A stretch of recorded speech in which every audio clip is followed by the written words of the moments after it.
जय माता दी। जय माँ कामाख्या। देव राधा ट्रस्ट सत्यवाणी चैनल। इस चैनल के माध्यम से आप तंत्र के बहुत से पहलुओं पर ज्ञान प्राप्त करते हैं। हमारा उद्देश्य आपको ज्ञान प्रदान करना है। हमारा उद्देश्य है कि आप स्वस्थ रहें, सुखी रहें, प्रसन्न रहें और इस बात की जानकारी रहे कि यदि कोई भी काला जादू या तंत्र या नजर दोष हो गया है तो आप समझ सकें, इसलिए यह जानकारी प्रदान की जा रही है। और बहुत से मनुष्यों के ऊपर आजकल ऐसी क्रिया हो रही है, उस क्रिया से बचने का तरीका भी तंत्र है। तो कुछ सिम्टम हम आपको बता रहे हैं। हो सकता है आपके या आपके परिवार में या आपके मित्रगण या आपके कोई रिश्तेदार या आपके बच्चा बच्ची, बेटा बेटी, बहू, इनके साथ ऐसे संकेत मिल रहे हो तो समझो कोई न कोई ऊपरी बाधा है। आजकल मनुष्य सामने से वार करने के बजाय पीछे से वार करता है, जिसको हम तंत्र कहते हैं।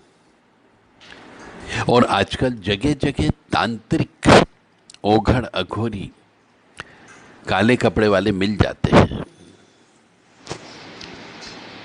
जो ये कार्य करते हैं, जिनकी रोजी रोटी ही यही है, जिनको गांजा पीने के लिए, नशा करने के लिए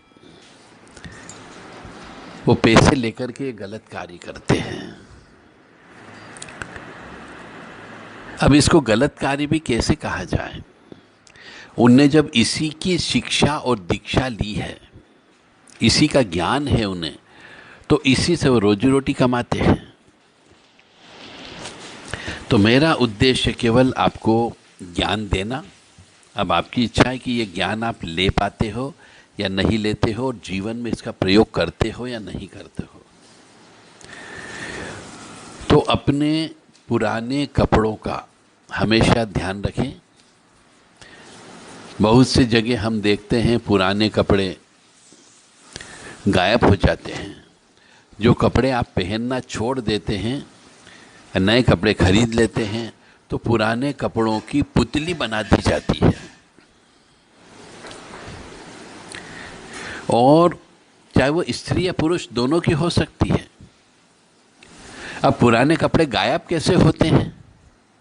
कोई घर परिवार का ही सदस्य तो पुराने कपड़े गायब करेगा, दूसरा व्यक्ति तो आके करने से रहा।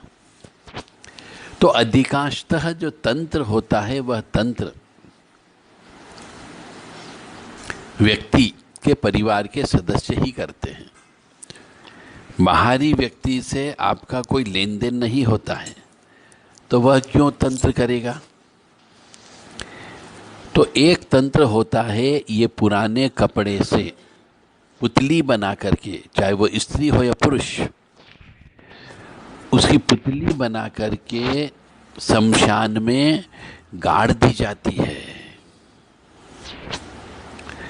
जहां चिता जलती है। और यह क्रिया काली रात, काली चौदस, अमावस्या के एक दिन पहले की जाती है।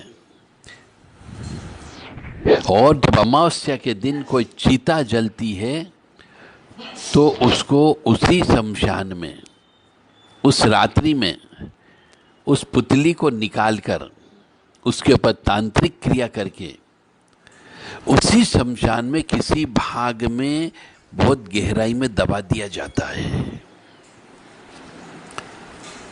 अब आप समझ गए होंगे कि पहले तो पुराने कपड़े से पुतली बनाई जाती है, तांत्रिक विधि विधान से जहाँ शमशान में चिता जलती है उसके नीचे मिट्टी में दबा दी जाती है।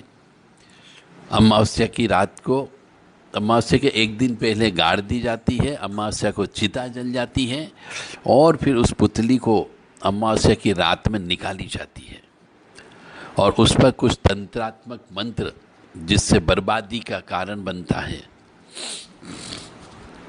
लड़ाई झगड़ा होते हैं, बीमार होते हैं, आर्थिक रूप से कमज़ोर करते हैं, व्यापार बंद कर देते हैं, व्यवसाय बंद कर देते हैं, विवाह बंद कर देते हैं, लक्ष्मी का बंधन कर देते हैं, ये सब कार्य उस पुतली से होता है। तो अमावस्या की रात को निकाल करके उस पर फिर तांत्रिक क्रिया करके मंत्रों के माध्यम से शक्ति को भेज करके शमशान में ही उसको काफ़ी गहराई में वापस गाड़ दिया जाता है। इस प्रक्रिया से परिवार के सदस्य लगभग सभी व्यक्ति बार बार बीमार होने लगते हैं और परिवार के सदस्य एक दूसरे से झगड़ा करने लगते हैं, विद्वेषण की क्रिया हो जाती है और प्रत्येक के साथ आर्थिक रूप से कमजोर होते जाते हैं। व्यापार, व्यवसाय, नौकरी में लगातार हानि होती रहती है और इसका सबसे ज़्यादा असर मानसिक रूप से अत्यधिक परेशान होकर मन में गलत बातें उत्पन्न होती है और अनुचित बातें उत्पन्न होती है। इसका तोड़ बिल्कुल उस क्रिया के विपरीत होता है, यानी कि परिवार का जो मुखिया होता है उसके वस्त्रों के फिर से पुतली बनाना होती है और अमावस्या की रात को उसी तरीके से जमीन के अंदर शमशान में गाड़ा जाता है और फिर तंत्र क्रिया करके उसी जमीन से उल्टी क्रिया करके उस पुतली को गाड़ दिया जाता है। तब जाकर के पहले व्यक्ति द्वारा की गई क्रिया कटती है और उसके बाद ही पीड़ित व्यक्ति स्वस्थ होता है और पूर्ण अवस्था में महसूस करने लगता है। तो ये क्रिया बहुत ही खतरनाक होती है। कुछ लोग इस क्रिया को करते हैं और इसके लिए शाबन मंत्रों का प्रयोग करते हैं। तो जो मनुष्य शाबन मंत्रों का प्रयोग करता हो उनसे आपको दूर रहना है। मेरा कहने का अर्थ केवल इतना सा है क्योंकि शाबन मंत्रों में देवियों को, देवताओं को, हनुमान जी को, भैरव जी को या काली माता को या दुर्गा माता को या माँ पार्वती को या सीता माता को या रामचंद्र जी को कसम दी जाती है कि आपको ये काम करना है। तो मजबूरी में यदि आपके इष्ट देवता भी हैं हनुमान जी, तो भी उनकी यदि आन दी गई है या उनको आन दी गई है तो उन्हें आकर के आपके खिलाफ काम करना पड़ता है। तो यह तंत्र अधिकांशतः ओघड़ अघोरी लोग करते हैं और वही लोग करते हैं जो शाबन मंत्र को चलाते हैं। यही लोग ज़्यादातर तीर को चलाते हैं। तो ऐसे लोगों से आपको दूर रहना है।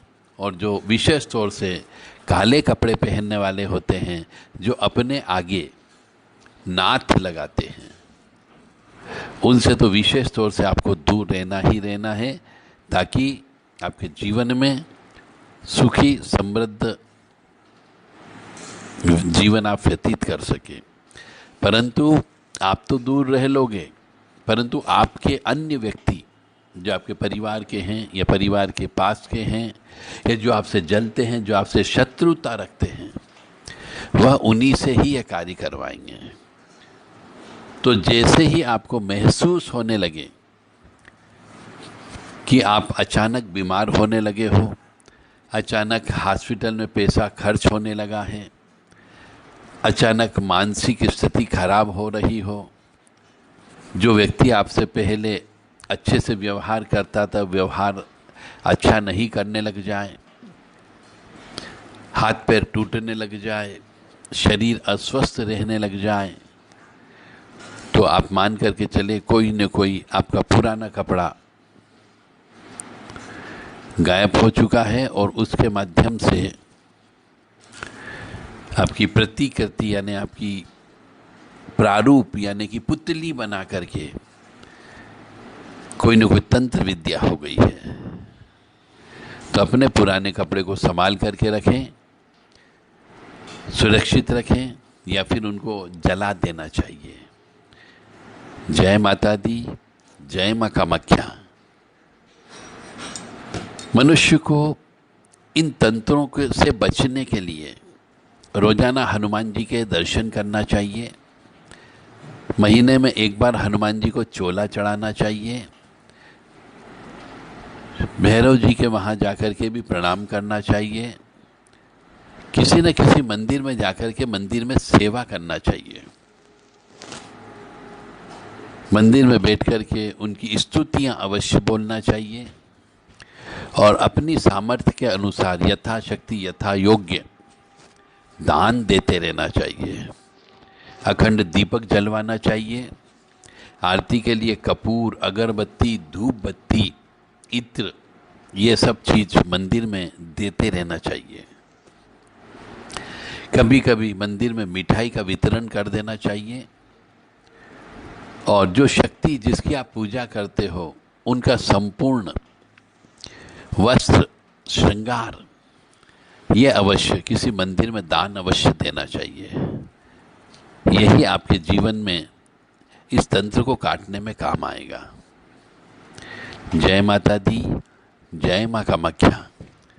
दान देने से पाप कटते हैं और पाप कटने से दुख नहीं आते हैं, और दुख नहीं आएगा तो आपको सुख की अनुभूति होगी। इसीलिए कहते हैं कि अमावस्या को सीधा दान देते रहना चाहिए। मंदिरों में दर्शन करना जाना चाहिए। वर्ष में एक बार रामायण, अखंड रामायण का पाठ कराना चाहिए। पूर्णिमा के दिन सुंदर कांड का पाठ करना चाहिए या कराना चाहिए। और दोनों नवरात्रियों में हवन अवश्य कराना चाहिए। काल रात्रि, महारात्रि, मोहरात्रि और दारुण रात्रि जो होती है, इन रात्रियों में पूरी रात भर जग करके शिव जी का, कृष्ण जी का, लक्ष्मी जी का और काली माँ का जप तप, हवन, अनुष्ठान और स्तुति करना चाहिए। मेरा धर्म था आपको ज्ञान देना। अब इसका प्रयोग आप अपने जीवन में करते हो या नहीं करते हो, ये आपके स्वविवेक पर निर्भर करता है। यदि आपके जीवन में पिछले जन्म के पाप कर्म होंगे तो आप इन सब चीज़ों को ढकोसला बोलोगे और कष्ट और ज़्यादा भुगतोगे। और यदि आपके पुण्य कर्म हैं तो मान करके चले इस जन्म में आप दान धर्म करोगे, जप तप करोगे, पूजा करोगे, अनुष्ठान करोगे और इससे आप इस तंत्र से बच सकते हो। जय माता दी, जय मां कामाख्या। आगे हम आपको और भी तंत्र के बारे में जानकारी देते रहेंगे। माँ भगवती जगत जननी आपको सुखी रखे, स्वस्थ रखे, प्रसन्न रखे, यश दे, कीर्ति दे और मान सम्मान दे।